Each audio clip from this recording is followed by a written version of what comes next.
नमस्कार दोस्तों, स्वागत है आप सभी का सनातन सत्यलॉजी चैनल पर। आज का जो हमारा वीडियो है इसमें हम लेकर आए हैं आपके लिए मोहिनी एकादशी व्रत की कथा। आइए शुरू करते हैं। युधिष्ठिर ने भगवान श्री कृष्ण से कहा कि हे भगवान, मैं आपको प्रणाम करता हूँ। मैंने आपके द्वारा वैशाख मास के कृष्ण पक्ष में आने वाली एकादशी, जिसे वरुथिनी एकादशी भी कहा जाता है, इसके बारे में संपूर्ण विस्तार से सुना है। किंतु आप मुझे वैशाख मास के शुक्ल पक्ष में आने वाली एकादशी तिथि के बारे में बताइए कि इस एकादशी का क्या नाम है, इसका क्या विधान है, इसके व्रत करने से क्या फल प्राप्त होता है। इस पर भगवान श्री कृष्ण ने युधिष्ठिर से कहा कि हे धर्मराज, वैशाख माह के शुक्ल पक्ष में आने वाली एकादशी तिथि को मोहिनी एकादशी के नाम से जाना जाता है। इस एकादशी का व्रत करने से भक्तों को संपूर्ण पापों एवं दुखों से छुटकारा प्राप्त होता है। हे युधिष्ठिर, मैं तुम्हें बता दूं कि इस एकादशी के दिन मोहिनी एकादशी व्रत कथा को सुनने का बहुत ही महत्व है। इसके संदर्भ में जो कथा मैं बताने वाला हूँ, वह कथा महर्षि वशिष्ठ जी ने श्री राम को सुनाई थी। एक समय की बात है, भगवान श्री राम महर्षि वशिष्ठ जी से कहा कि हे गुरुदेव, मैंने सीता जी के वियोग में कई सारे दुखों को भोगा है, अतः मुझे ऐसे व्रत के बारे में बताइए जिससे समस्त पाप और दुख नष्ट हो जाएं।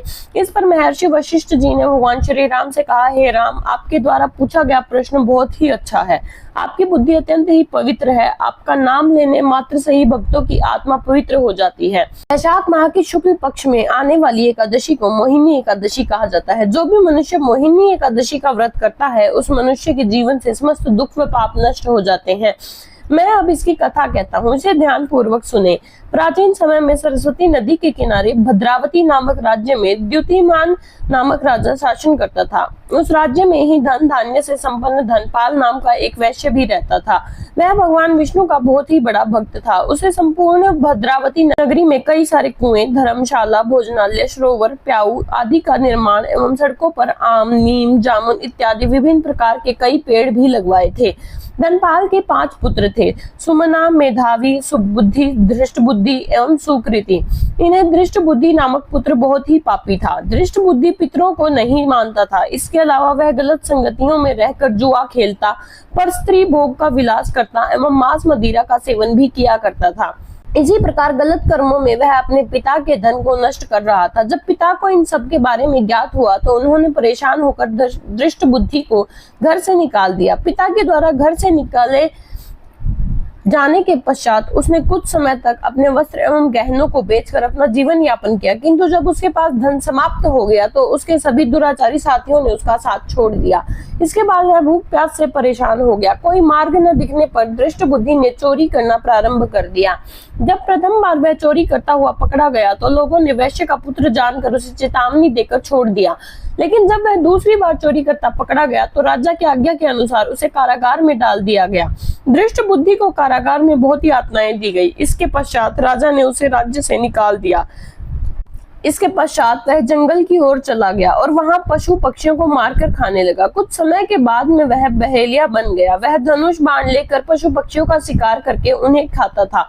एक दिन की बात है, वह भोजन की तलाश में इधर उधर भटक रहा था। भोजन की तलाश करते हुए वह ऋषि कौंडिन्य के आश्रम में पहुंच गए। कौंडिन्य ऋषि गंगा स्नान करके आ रहे थे तो उनके गीले कपड़ों से गंगा जल के छींटे उस पर भी गिरे, जिससे उसे बुद्धि प्राप्त हुई। इसके बाद में दुष्ट बुद्धि ने कौंडिन्य ऋषि के पास जाकर हाथ जोड़ते हुए कहा, हे महामुनि, मैंने अपने जीवन में कई सारे पाप किए हैं। कृपया आप मुझे इन सभी पापों से मुक्ति पाने के लिए बिना धन का उपाय बताइए। दुष्ट बुद्धि के ऐसे वचन सुनकर कौंडिन्य ऋषि उससे प्रसन्न हुए और उससे कहा कि तुम वैशाख माह के शुक्ल पक्ष में आने वाली मोहिनी एकादशी का व्रत करो। इस व्रत के करने से मनुष्य के पर्वत के समान पाप भी नष्ट हो जाते हैं।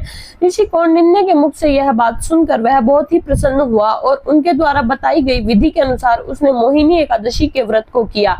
हे राम, मोहिनी एकादशी व्रत के प्रभाव से उसके संपूर्ण पाप नष्ट हो गए और अंत में वह गरुड़ जी पर बैठकर विष्णु लोक को गया। इस व्रत को करने से सभी प्रकार के मोह से छुटकारा मिलता है। इस व्रत कथा के महात्म्य को पढ़ने अथवा सुनने से 1000 गायों को दान करने के समान फल प्राप्त होता है।